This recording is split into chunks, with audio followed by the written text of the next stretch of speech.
Alright, in this video we will be doing a Deepwoken, Atonement, or Magic tier list, trying to find out what is the best in the game. This is a bit kind of bad to say at the start, but I don't have that much experience with a lot of these, but I did look at all their kits in the wiki, like all their obtainable mantras and all that, so I have a decent understanding, and I did look at other tier lists and kind of came to my own accumulative conclusion of all the other tier lists that I saw, and that's how I came to the conclusion of my tier list, mixed in with a little bit of my own experience, my own opinions, my own fights, my own uses of each of these atonements and magics or elements, whatever you want to call them. And yeah, that's how I came to the conclusion for each of these tiers. But remember, if you enjoy and want to see more Deepwoken content, because I really don't know if you guys enjoy me making Deepwoken content or if you enjoy GPO content more. But let's not waste any more time and actually get into this. So I put nothing in D tier because I felt as if that there's no atonement that, if you choose. Yeah, there's just no atonement that's in D tier. You can make do without an atonement, so it just feels wrong to put an atonement in D tier because they're only kind of good. In C tier, I put no atonement because that's no atonement. You chose not to have an element, no magic ability. I don't know how this is beneficial, actually. I did not look into this at all.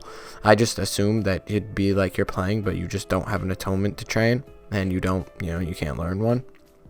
I mean, maybe you could learn one later down the line if you go down to a trainer, but you just don't start off with one. So you're not really losing anything, but you just don't start with one. So yeah, C tier, I guess. Into the actual atonements, the lowest ranking atonement, keep in mind, the way that these are ranked is not yes, I'm saying one is better than the other, but the way that these are applied fit different play styles and can be used differently in different builds. Sure, some will be better than the other, but that doesn't mean that some can't be used better than others, even if they're ranked lower than the other. You know what I mean? So just because I have one ranked in B tier and one ranked in S tier, the one in B tier can still be used to a higher potential than the one in S tier if you're using it right. But I'm just looking at these at face value, looking purely at their skills. Anyway, then we look at B tier, and I put I think it's called Gale Palm. I think that's what wind is called.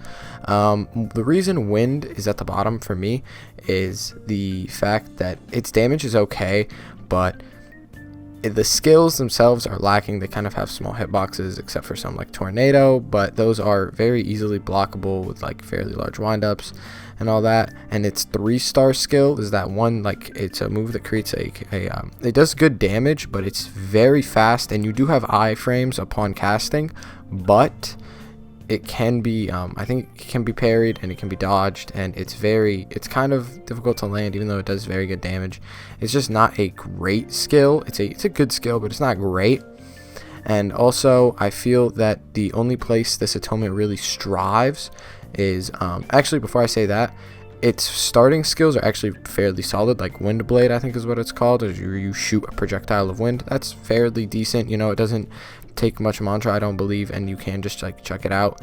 And I mean, not mantra, ether, and you can just chuck it out, and it's a very mediocre skill. It's not super solid. It's just, it's good, and it is blockable, of course. And then you have another one, which is the lunge, where you create a sword of wind and then lunge forward, which is also a starter skill, and it's good because its hitbox is very very so it hits when it doesn't feel like it should hit, and it can be used as a very solid combo starter. So that skill is actually very good for starting off. And I'm not saying that this atonement is bad, it's just low ranking again. But I think that this atonement strives in mobility. It is given a lot of mobility in its mantras, and it's given mobility passives. You're given leaps and stuff. If I can pull it up, you are given let me try to find it if I can. Those are support mantras. Where's the mobility? What? I can't find it. But regardless, you are given dashes and whatnot. A gale leap, a wind step, jumping while sliding down slopes or cliffs launches you forward, create a short step of wind below you when jumping in the air. There's literally a double jump.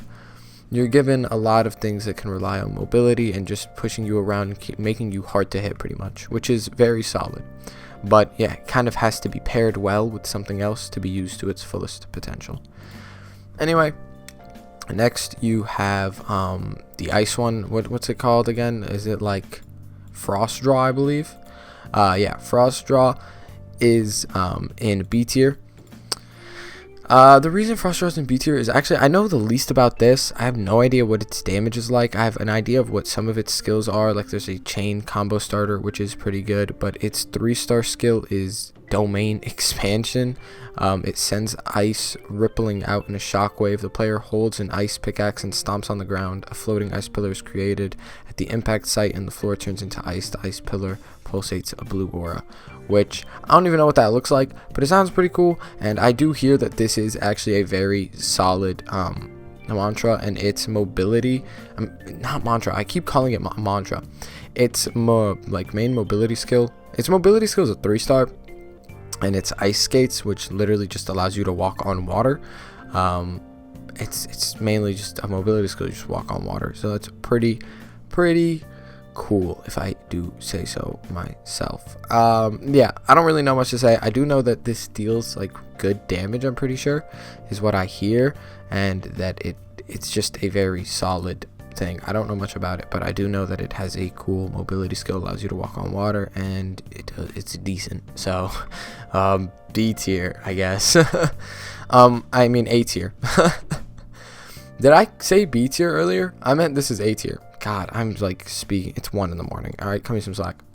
Another one I wanted to put in A tier, but I didn't show it, is Shadow.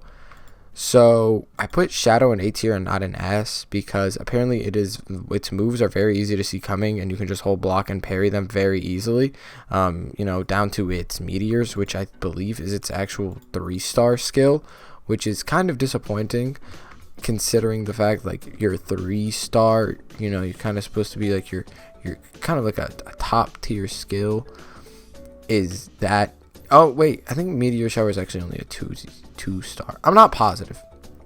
Anyway, its skills aren't like too great, and they're very predictable.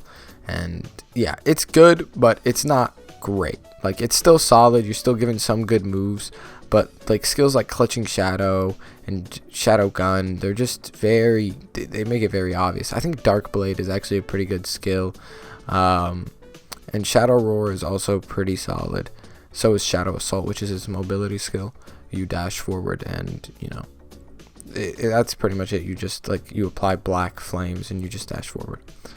But yes, that is another one I wanted to put into A tier, but it wasn't in the tier list, so I didn't show up. But yeah, I'm putting it in A tier. Now I want to talk about the ones that I believe are genuinely the best. And these are actually the only 2 I've used, but they are also the 2 that I feel get the most praise from the community, if I'm not wrong. And they are also commonly ranked the highest. I see some people saying that the Flame one is not good, that Flame Charm isn't good.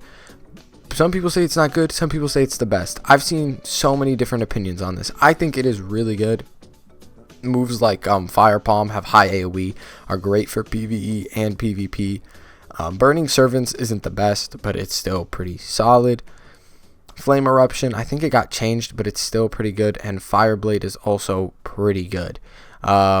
Not to mention, you are given 2 mobility moves, a Flame Leap, which is very useful, and Flame Assault, which is a dash. And Flame Assault is super good. I really, really like it a lot. Its windup is not very obvious, and it's kind of hard to see coming sometimes, and I really do like landing it and using it as a combo starter. It is a very, very solid skill. It does good and good damage, and a lot of these skills, if not, I don't know how the burn damage works. I don't know if every skill applies it or not. I can't remember, but the burn damage is fantastic off of these skills. Like burn damage really does come in clutch a lot. This, in combination with the fact that this atonement actually does have a leveling up potential, you can with 40 willpower and 70 flame charm levels obtain Azure Flames, which after you meet these requirements and you get the card, the aura color for all of your flames will turn to blue, and I believe you get like increased damage. And I'm not positive on what it does, but I'm sure it does make your thing actually better. And also it has a card called like Undying Inferno, I think, and it allows you to light campfires and create like fires to rest by in storms and underwater, which is just incredibly convenient. So yeah, it just allows you to heal up in like any situation, which is really, really, really nice.